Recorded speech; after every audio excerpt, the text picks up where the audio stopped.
Ito na nga, pag-usapan lang natin ng bahagya, itong issue patungkol po dito sa grupo na Bini. Yung kanta po yan ni Andrew E. talaga eh, yung Bini. Hindi nyo ba alam ang original niyan, si Andrew E. Yung Bini, Biro, hindi, biro lang. Pero pag-usapan na po natin itong issue ng Bini. Kasi na-issue sila dahil sa pumunta sila sa isang lugar. Tapos, ang suot nila ay yung parang nakamas, parang sombrero, talagang hindi kita, naka-shade, something ganun. Alam mo na, yung style ng mga K-pop, pag pumupunta sa mga tour nila, alam mo, yung iba, kinukundi na ito. Sabi ko, una sa lahat, hindi nyo kasi naiintindihan, lalo na pag babae. Ang babae po talaga ay parang hindi confident na hindi ho naka-makeup. Malay po natin, ha?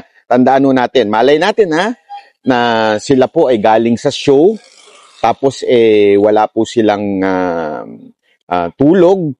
Siyempre, alam naman natin, pag walang tulog, diretso na ng airport. Minsan ganun eh, nangyayari po yan. Kasi ako bilang manager ng Mocha Girls, ganun din po sila minsan eh. After show, doon na kami nagbubuk kesa sa matulog kami tapos babiyahe kami ng tanghali pagpunta ng probinsya. Ang ginagawa namin, after ng show namin sa gabi, madaling araw na kami pupunta ng airport para sa first flight papunta doon sa probinsya. Syempre, nagtatanggal ng makeup yan kasi hindi mo naman pwedeng ibabad yung makeup mo sa mukha mo, magkakaroon ka ng hindi maganda, di ba? Tapos, darating ka doon sa venue o doon sa probinsya nang hindi naka-makeup. Sa madaling salita ay hindi presentable, di ba? So, ang gagawin nila, mag-shades na lang, tapos magmamask para hindi masyadong, alam mo yun, ganun talaga ang babae. Intindihin naman po natin, artist din po yan. Siyempre gusto nila presentable sila pagdating po sa, alam mo yun, sa masa, sa Pilipino, sa mga taong manunood sa kanila. Siyempre pag nakita sila sa airport ng hindi nakaayos, medyo hindi maganda, di ba? So, hayaan na natin. Minsan kasi tayo, mapanghusga kagad tayo na parang, nag-iinarte sila, gumagaya sila sa mga K-pop na grupo. Hindi naman sa ganun. May konteksto yan eh. Ngayon, dahil sabi na sila nung iba, nagsuot sila ng Jabawakis na style. Tapos may pumuna doon, sabi, ano yan, security threat yan, pupunta ng airport na naka-Jabawakis, yung may maskara talaga para hindi makita. Bakit pinayagan niya? Masyado namang VIP yan. Ito naman mga gunggong na to. Yung mga nagko-komento, yung mga negatibo na nagko-komento tungkol dyan. Una-una, I'm sure, hindi naman sila papayagan. Doon pa lang sa, sa counter ng mga airline.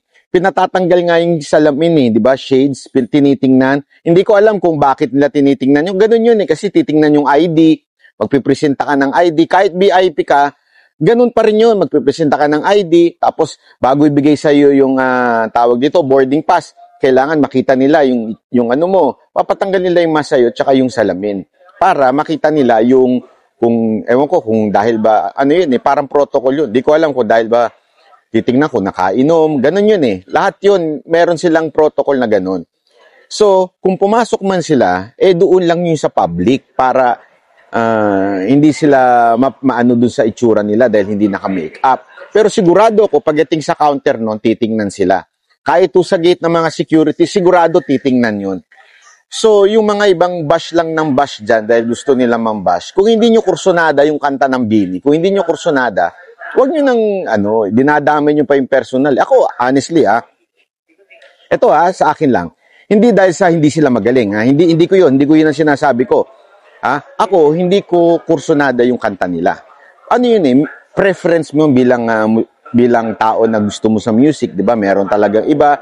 Ako, hindi ko gusto yung music nila. Pero, hindi ibig sabihin nun, hindi na sila magaling. O hindi naman ibig sabihin nun, ibabash mo na sila para lang makahanap tayo ng maibabash. Huwag naman ganun. Hindi tama yun. Kasi marami sa mga Pilipino, may pagkaugaling yung ugaling pag nakakita o na mapupulaan sa kapwa, grabe makapula, di ba? Na talagang grabe, talagang pupunahin nila. Masamain nila yung sinasabi, ginagawa. Ito, Hindi muna nila alam. Hindi ako nga supposedly, di ba, may girl group ako, di sana pinintasan ko na lang to, binanatan ko, pero hindi ko binanatan kasi naiintindihan ko. Naiintindihan ko yung ganyang klaseng ginagawa ng mga ilang musikero na minsan pupunta yan ng airport, naka-shades, pupunta yan ng ano, kasi nga ayaw nilang, alam mo yun, una-una pinagpapahinga nila yung mukha nila para sa, ganun yun kasi pag matagal ka na naka-makeup, lalo na pag gagaling ka ng show, kailangan mo talagang burahin. Pinawisan na yun, tapos lahat-lahat. So, dapat mong burahin yun, tapos, kailangan mong, ano, alam mo yun, hindi naman ipakita sa tao. Hindi natin alam. Malay mo, yung iba nagpa-prick. Alam mo yung nagpa-prick ng tagyawat. Kasi, ito normal ito. Nangyayari ito. Kunwari, ikaw artist na maraming show. O, di ba? Lagi, dahil sa makeup mo, tinitagyawat ka. So, magpapaprick ka. O, tapos, para hindi ma-expose, dahil mamayang gabi, may show ka, kailangan mong imas. Hindi natin alam yung konteksto bakit sila nagmas. Yung iba lang ating mga kababayan na masyadong mapuna, masyadong mapanlait, porket hindi nila kursunada yung grupo, ganun na kaagad. Ako, honestly, pwede kong banatan to kasi may sarili kong girl group. Pero hindi. Kasi kailangan natin suportahan. Alam nyo, yan ang problema sa Pilipinas. Ito, diretsuhan tayo, mga Pilipino, instead na magtulungan, na iangat yung industriya, nagbababaan, porket kalaban mo. Kasi alam mo, maganda yan it's a healthy competition na magkaroon ng ibang mga girl group.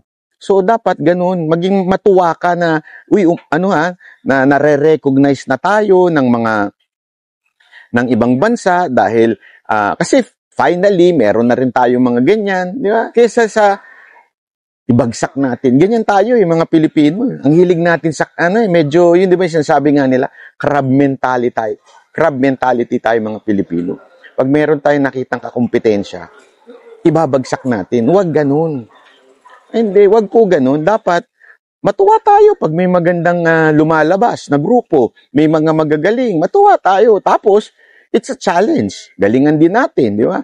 Kahit hindi mo kursunada yung grupo, kung hindi mo kursunada yung music niya, wag mong laitin. Maganda nga niyan, maraming lumabas na mga grupo, di ba? Katulad niyan. Wag nga lang yung nagpipretend. Hindi naman maganda yung nagpipretend. Anong ibig sabihin nagpipretend? Yung wala ka na sa grupo, ginagamit mo pa yung pangalan ng grupo mo dati. Huwag ganun. Yun, pretender ang tawag doon. O di kaya, hindi magandang gawain yun. Dapat, kung ano yung grupo mo ngayon, yun lang ang mo. Huwag mo nang idawit yung mga dati mong grupo. Diba? Mag-move on ka nga, ika nga. So, yun lang po. Sana suportahan natin yung mga artist na lumalabas at nagiging successful. Dapat yung success ng iba ay dapat nating pinapalakpakan yan. Okay? So ako po si Banat Bay. Sa susunod, politika naman. Pero ito, showbiz muna tayo. Diba? Let's go!